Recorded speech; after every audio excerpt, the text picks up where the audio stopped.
வணக்கம். மதுரை கன்னியாகுமரி தேசிய நெடுஞ்சாலையில மதுரைக்கு தெற்கே ஒரு 58 கிலோமீட்டர்ல அமைஞ்சிருக்கிறது தான் விருதுநகர் அப்படிங்கிற நகரம். விருதுநகர் பக்கத்துல இருக்கக்கூடிய திருச்சுழி அப்படிங்கிற ஊர்ல தான் ரமண மகரிஷி அவதரித்தார். கல்வி கண் திறந்த காமராசர் PS குமாரசாமி ராஜா அப்படிங்கிற முதல்வர்களை தந்ததும் விருதுநகர் அப்படிங்கிற ஒரு நகரம் தான். விருதுநகர் மாவட்டம் ஸ்ரீவில்லிபுத்தூர் ஆண்டாள் கோவிலின் கோபுரம் தான் தமிழ்நாடு அரசின் சின்னத்தில் இருக்கக்கூடிய கோபுரம்.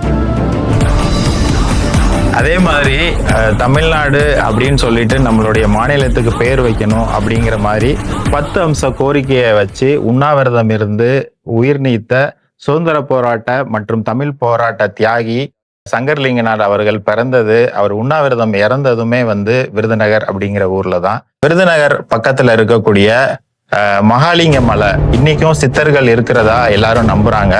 அந்த ஊர்ல மகாலிங்க மலை அப்படிங்கிறது விருதுநகர் மாவட்டத்துல தான் இருக்கு. இது போக விருதுநகர் எப்பயுமே ஒரு வியாபாரத்துக்கு பேர் போன ஒரு ஊரு.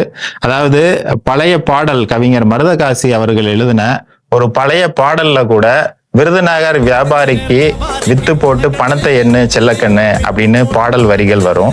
அந்த அளவுக்கு மளிகை பொருட்கள், சமையல் எண்ணெய், இந்த மாதிரி எல்லா விதமான பொருட்களையும் இந்தியாவினுடைய மற்ற மாநிலங்களுக்கு மட்டும் இல்லாம உலக அளவுல ஏற்றுமதி பண்றது விருதுநகரான தொழில் நகரம் தான்.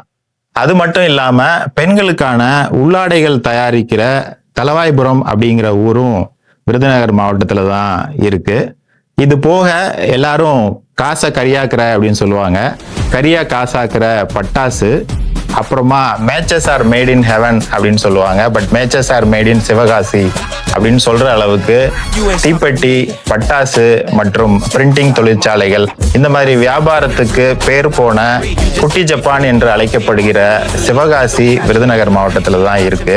இது மட்டும் இல்லாம இதுக்கும் மேல சத்திரப்பட்டி அப்படிங்கிற ஊர்ல தான் பேண்டேஜ் துணிகள்லாம் பெரிய அளவுல மேனுஃபேக்சர் பண்றாங்க.